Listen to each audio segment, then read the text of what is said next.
Vamos a comenzar con un nuevo tema, y es el tema que vamos a denominar inecuaciones. Ahora, primero, antes de definir qué es una inecuación, debemos recordar ciertos conceptos, que son el mayor que, el menor que, el mayor o igual que, y el menor o igual que. El mayor que simplemente se representa con este símbolo. Ahora, ¿qué significa? Por ejemplo, nosotros tenemos opciones como 3 es mayor que 2. Esto es una desigualdad. Ahora, nosotros entonces vamos a definir las inecuaciones a través de estas desigualdades. Pero primero recordemos todos los conceptos. Está el menor que es este símbolo, y podemos poner 10 menor que 20. Ahora, mayor o igual que simplemente es mayor y aquí una rayita. Esto va a significar que los dos números pueden ser mayores o iguales. Es decir, ponemos 2 mayor o igual que 2. O simplemente 3 mayor o igual que 2. Observen que aquí es mayor y en este caso es igual. Y lo mismo va a pasar con el menor o igual que. Simplemente es este símbolo, que es el menor, con una rayita debajo. Y representa lo mismo, que puede ser menor o igual. En este caso, 4 es menor o igual que 4. O simplemente 4 es menor o igual que 6. Observen, simplemente puede ser o menor o igual. Entonces, si recordamos esto, y recordamos que estos se denominaban desigualdades, las inecuaciones van a ser lo siguiente. Recuerden qué significaba una ecuación. Una ecuación simplemente era una igualdad en la cual había una variable. Pues las inecuaciones van a ser lo análogo, pero para desigualdades. Es decir, una inecuación simplemente es una desigualdad que tiene una variable. Por ejemplo, x mayor que 1. Con el menor puede ser x menor que 3x más 1. Observen, simplemente es una desigualdad en la cual se involucra una variable. Ahora, las desigualdades tienen algo especial.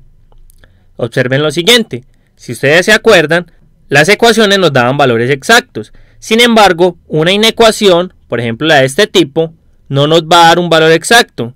Simplemente nos van a dar un conjunto de valores que van a cumplir la desigualdad. Observen esta desigualdad. Entonces, por ejemplo, si nosotros tenemos x mayor que 1, entonces, ¿cuál es el conjunto que representa eso? Observen, si nosotros tenemos que x es mayor que 1, nos están diciendo que son todos los números que son mayores que 1.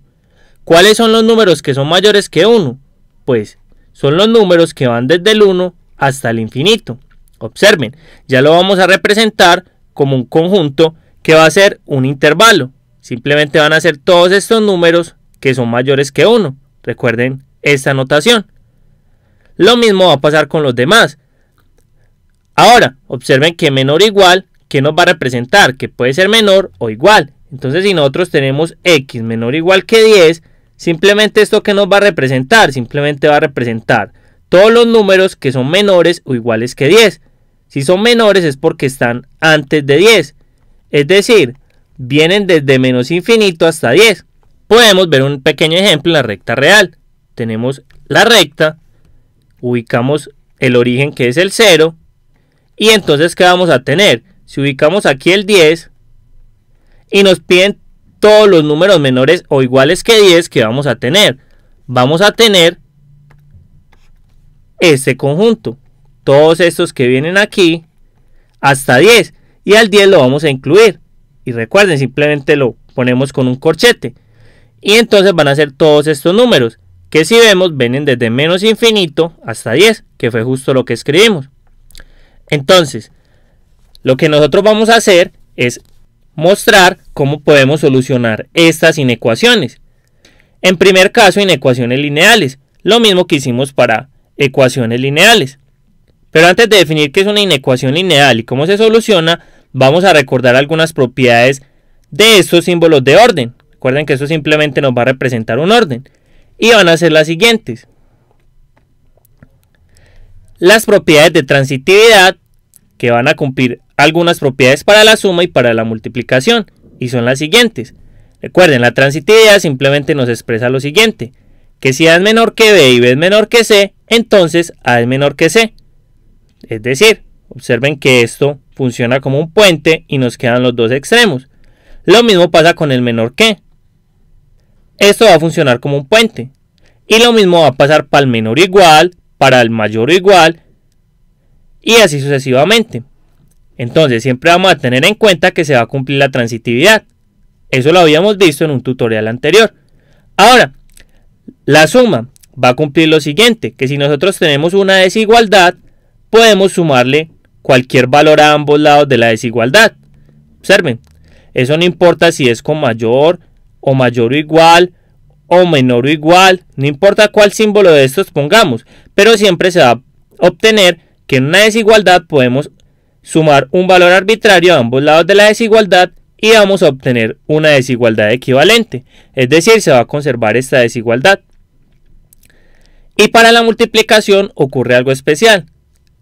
Recuerden lo siguiente, que si multiplicamos por un número positivo, vamos a obtener que esta desigualdad se conserva. Es decir, si C es positivo, A por C va a ser mayor que B por C, si antes teníamos que A era mayor que B. Recuerden, hicimos algunos ejemplos, como era 3 mayor que 2.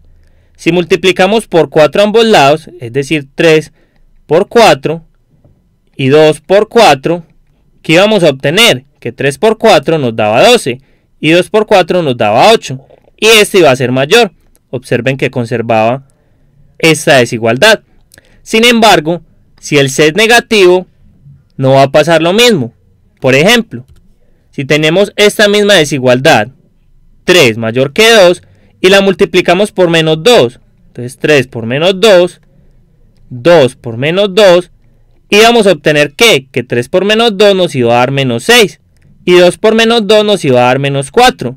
Y observen que menos 6 es menor que menos 4, es decir, se nos volteaba la desigualdad. Entonces esa va a ser una propiedad bastante importante, que en las desigualdades, si multiplicamos por un número positivo, va a quedar igual la desigualdad, pero si multiplicamos por un número negativo, se va a cambiar la desigualdad. Ahora, recuerden algo, como definimos la suma y el producto, esto también nos va a significar lo siguiente, que si restamos un número a ambos lados, también va a funcionar esto, y que si dividimos por un número positivo, no nos va a cambiar, y si dividimos por un número negativo, nos va a cambiar la desigualdad. Recuerden que nosotros definimos la resta y la división a partir de la suma y el producto respectivamente. Entonces, teniendo todas esas propiedades recordadas, en nuestro próximo video vamos a mostrar entonces qué es una inecuación lineal y vamos a mostrar un procedimiento para llegar a la solución de ella.